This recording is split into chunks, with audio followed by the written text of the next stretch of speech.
as always. We really appreciate it. And I'd like to start on this note here.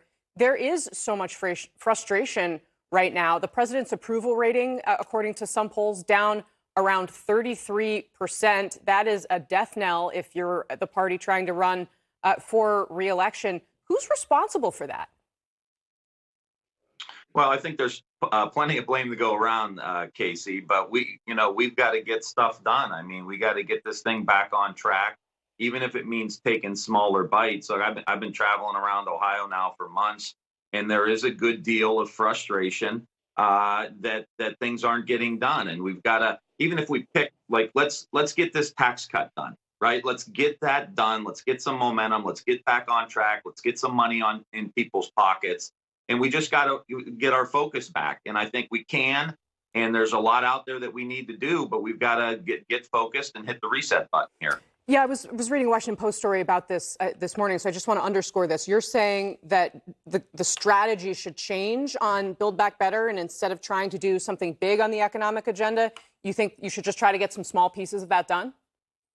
Yeah, I mean, they're not small. I mean, a tax cut for working people, for families who've been struggling for 30 or 40 years, who are working longer hours, 6, 7 days a week, many times single parents out there slogging away. A tax cut for them is not an insignificant thing. And so let's get that done and then move on to the next thing. And can we build a consensus around something else? We've got veterans out there who are getting sick and have been sick because of the burn pits. We've got a fentanyl poisoning epidemic that's all over the country that has moved to the back burner through the pandemic. Like, there should be some really significant issues that we should be able to come around and coalesce around and get done. And I think we can. I think we can get it done. And we need the president and we need the administration to lead the way. They're in charge. The buck stops there. There's no doubt about that.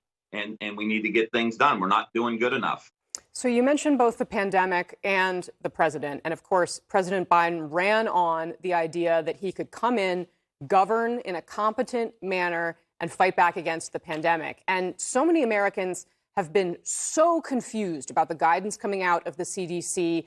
There's testing shortages. You're apparently going to be able to get tests from the government, but it's going to be potentially weeks late for those people who had been dealing with the Omicron surge early. So my question to you, do you think the Biden administration, do you think President Biden is fighting the pandemic in a competent manner?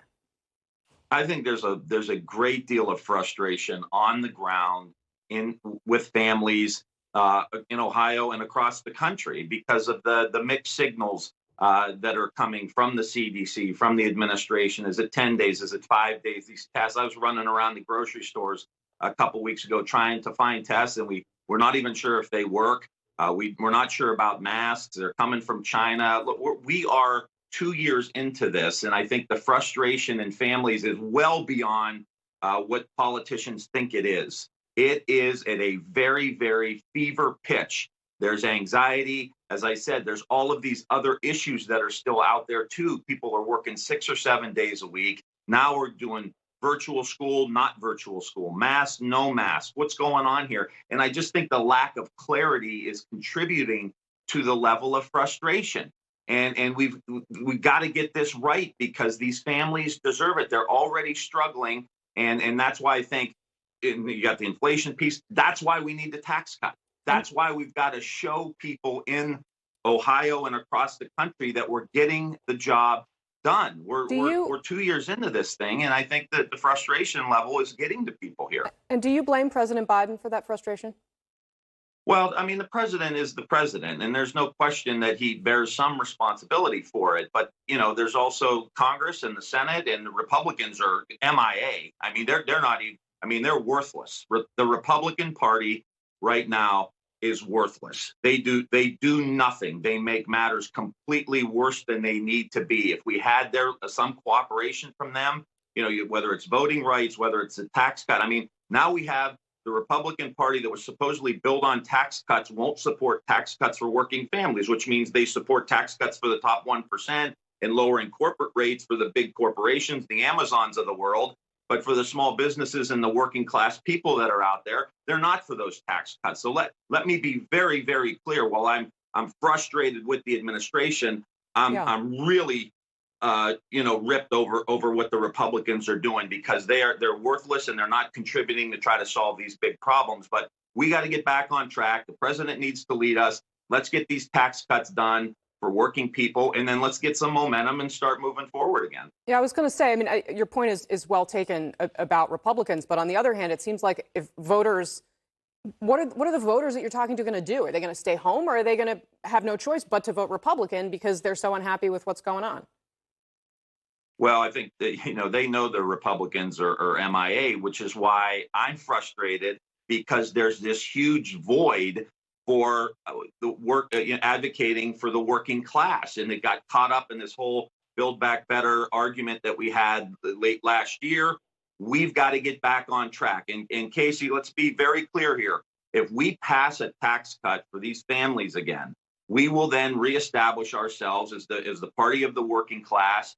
The Republicans aren't going to vote for it. So let's take this one big step for them, and then let them know who's fighting for them. And then the fentanyl poisoning and the burn pits issue with vets. Let's get some momentum going, and maybe we can do a universal preschool, or maybe we can do a little something with the Medicare and the hearing aids and the glasses for people. But everything we're doing, we should be advocating for getting money in the pockets of working class people, whether they're seniors or they're single moms or they're in construction or teachers or whatever, nurses. Like, let's go. Let's get this thing done, because, the world's not waiting. And here's the issue too, Case, real quick. Yeah. Like, China is running circles around us right now. They're shooting hypersonic missiles all the way around the world, and we're sitting here having fights about Big Bird and Dr. Seuss and crazy stuff. Meanwhile, they're eating our lunch in technologies and other things. So we've got a lot of work to do. We got to stop dithering, stop fiddling around, get this tax cut passed, and let's win back these working class people and reset the agenda. And we can do it. We can do it. And we need the president to lead the way. Congressman, very briefly, do you think that Democrats are wasting time on voting rights? I mean, we're going to start this big debate in the Senate, but from what we can tell, it's going nowhere. I mean, should they be spending their time doing something else instead? Well, I think we need to have the vote. I think we need to call the question and have the vote. You can't move the needle for working class people if they don't have access to the ballot box. White, black, brown people, whatever, we need to get to the ballot box. And right now there is a intentional movement in states to disenfranchise people, to one drop box in a whole county, the ability to be able to purge voter lists, at random, the ability to move precinct locations or voting locations willy-nilly in black communities, for example. That's nonsense, and that should be stopped. And we need to call the question and have the vote on it. And then I think get back to the economic agenda that working people are dying for us to pass. And because those tax cuts, they apply to white people, black people, brown people, working class. Let's go.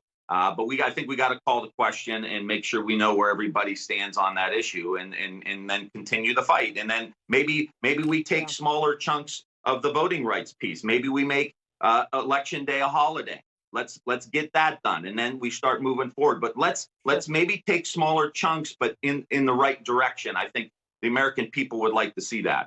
All right, Congressman Tim Ryan, thank you very much.